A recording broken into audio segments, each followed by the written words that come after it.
Sejam bem-vindos, estamos aqui com Júlio Machado para poder falar sobre o filme A Sombra do Pai, que acabou de estrear na competição do 51º Festival de Brasília do Cinema Brasileiro.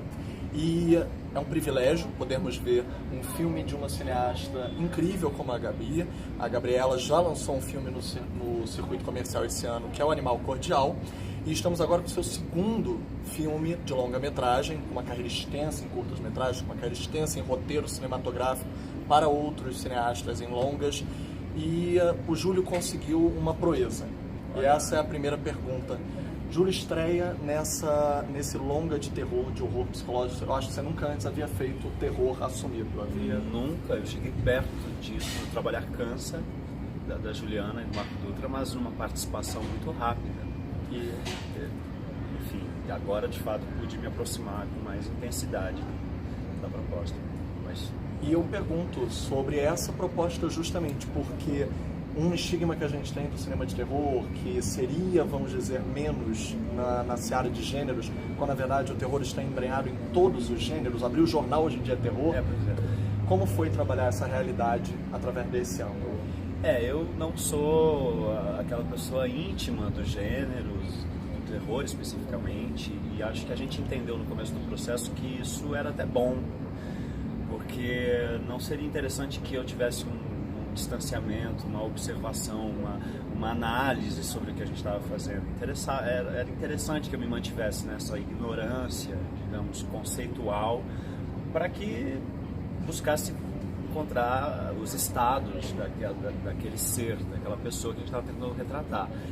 É um zumbi, né? Um morto-vivo. Então a dificuldade maior que se apresentou foi o fato de que ele é meio linear, ele não tem curvas psicológicas muito evidentes. Então isso se apresentou como uma dificuldade e um desafio.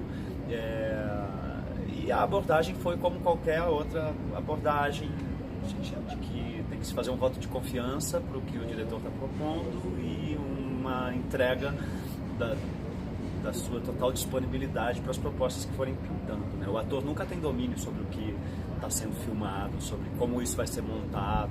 Isso, ao mesmo tempo em que pode ser motivo para uma angústia muito grande durante a feitura do trabalho, também é uma possibilidade de liberdade muito grande. Então, eu acho que a chave é a confiança.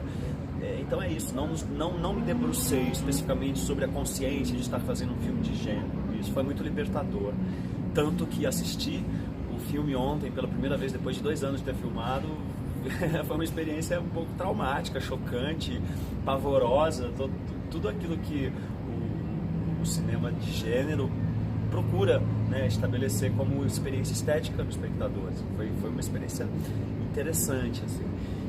É isso, pelas mãos da Gabriela, que é um privilégio enorme, né? Já que ela tem essa pesquisa tão aprofundada e também é uma roteirista e uma diretora muito exigente consigo própria, com aquilo que ela está disposta a fazer, e isso ela transmite generosamente para toda a equipe. Ela nos dá direcionamentos muito claros e então essa relação de confiança e de entrega acaba se estabelecendo com mais facilidade.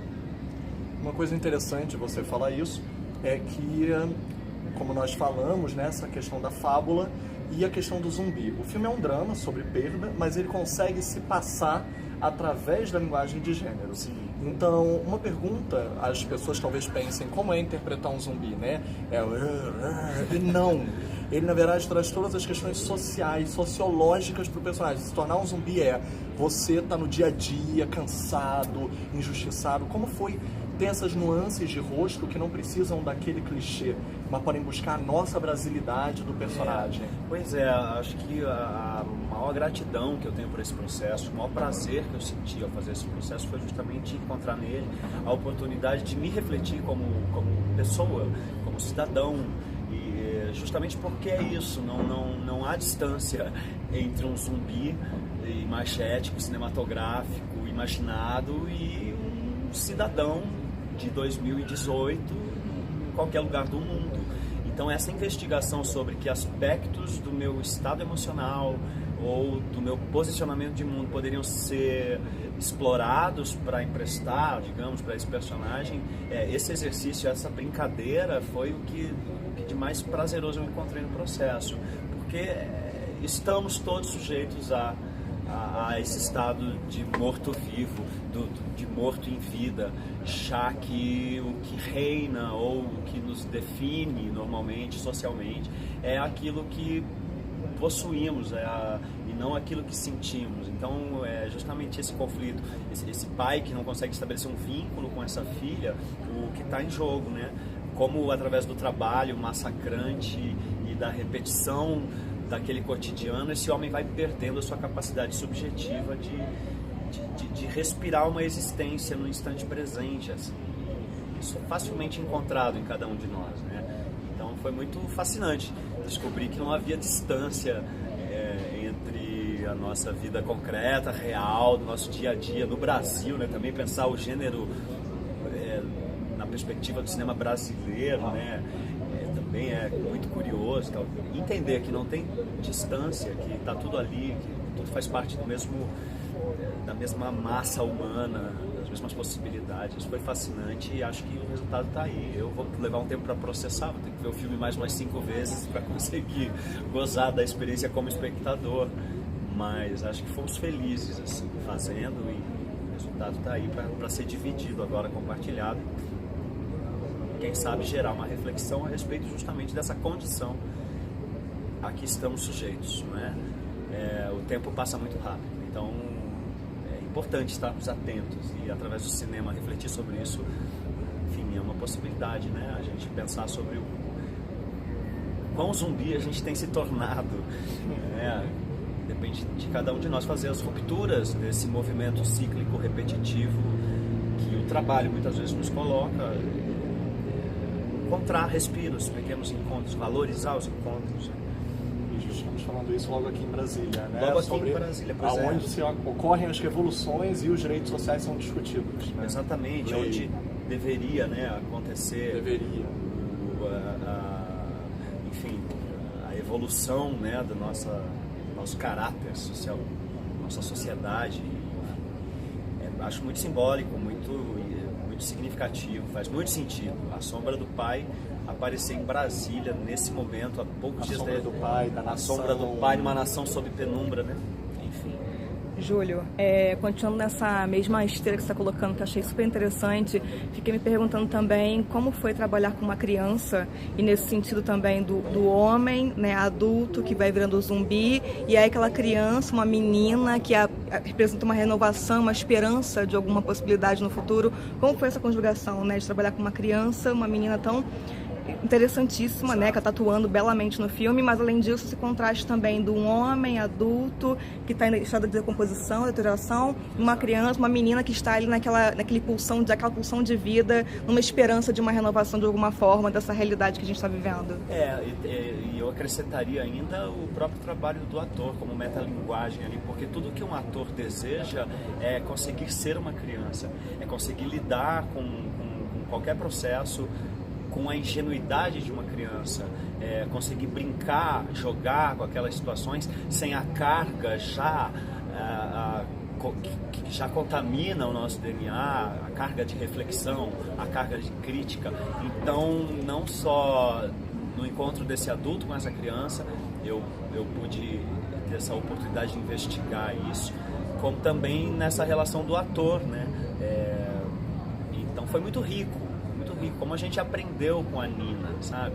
No sentido não só da disposição, da presença cênica para o jogo, mas principalmente nos bastidores, assim, a maneira como aquela menina lida com o fazer, né? Com a repetição do dia a dia ali, de estar ali no set. Eu acho que isso serve não só para o ator, mas para todo adulto mesmo, observar a criança e tentar investigar em si. O que da criança foi perdido é um trabalho importante, né? Porque a criança traz o humano dela sem filtros críticos, sem a herança, sem o acúmulo de experiências que muitas vezes nos racionalizam muito demais. Acho que o que está faltando é quebrar um pouco do pragmatismo para que a humanidade possa pensar numa possibilidade de ser mais leve e feliz e fazer com que os encontros façam mais sentido. Uma pergunta específica sobre a presença cênica, e nisso eu pergunto em relação ao corpo, à expressão. você já veio de um trabalho que, pelo menos eu, particularmente, considero um dos melhores trabalhos na atuação masculina do ano passado, que é Joaquim, em que ele interpreta Tiradentes. Nós vemos a história com H maiúsculo, mas uma história antes da história. Antes do Tiradentes, nós estamos acostumados a falar. E, ao mesmo tempo, você também ali tem várias transgressões de corpo, prescinde um pouco do diálogo, o seu personagem vai se desconstruindo, se sujando, se fragmentando até juntar o quebra-cabeça. É até irônico dizer quebra-cabeça do Tiradentes, mas que a gente entende do personagem, porque no fim, que é o início, é a cena inicial do filme, tem uma interseção com este filme agora. Lá você também tem essa fragmentação que aqui seu corpo está tão presente, suas costas são praticamente um personagem à parte dentro do filme, né? Por causa da ferida que vai aumentando. Como foi trabalhar o corpo, prescindindo de diálogo e dizer tanto todos os personagens falam um pouco, acho que a única exceção é a Luciana Paz, né? Sim, acho que um personagem que fale pouco te coloca na possibilidade de ir para o que tem de mais precioso no jeito de fazer cinema, eu acho, que é justamente se colocar num estado, numa disponibilidade sem a pretensão de controlar aquele processo, né? É o diretor que tem aquilo em mente, como vai montar aquilo, então não ter muitas situações em que a racionalidade tem que ser acessada para a construção de um discurso e tal, te ajuda a empurrar. É um caso comum entre esse filme da Gabriela e o Joaquim, essa abordagem física mesmo. No filme da Gabriela a gente tinha um ritual diário no set de cansaço. A ideia era que eu me cansasse, entrasse em cena cansado, porque isso em si já te coloca num estado de presença em que as situações, quando viessem, elas poderiam ser abordadas com aquele estado, não pelo filtro da racionalidade. Acho que isso, de um modo geral, para fazer cinema, acho isso sempre muito interessante. E tive a sorte de, nesses dois processos, ter isso em comum. Assim, a abordagem sempre foi física. O Joaquim, muito do trabalho foi dedicado para o dia a dia, daquele cotidiano, né, do que seria aquele cotidiano daquelas pessoas no garimpo, na terra, na relação com os animais. E no da Gabriela, esse ritual dentro da construção civil, né? Todo dia no set eu chegava e ficava carregando tijolos, uma espécie de dança, de repetição cíclica, quebrando parede, de um movimento, quebrando parede e com isso quebrando também toda e qualquer possibilidade de construção racional daquele processo. Eu acho que isso acaba contribuindo muito para esses estados. Quando um personagem não tem muita fala, isso é um chão que se constrói de solidez, assim, de um estado, né? Nós agradeço pela entrevista. Eu que agradeço. Tem a honra de poder assistir ao filme A Sombra do Pai aqui no 51º Festival de Brasília do Cinema Brasileiro e estamos ansiosos. Tem alguma previsão de estreia ano que vem?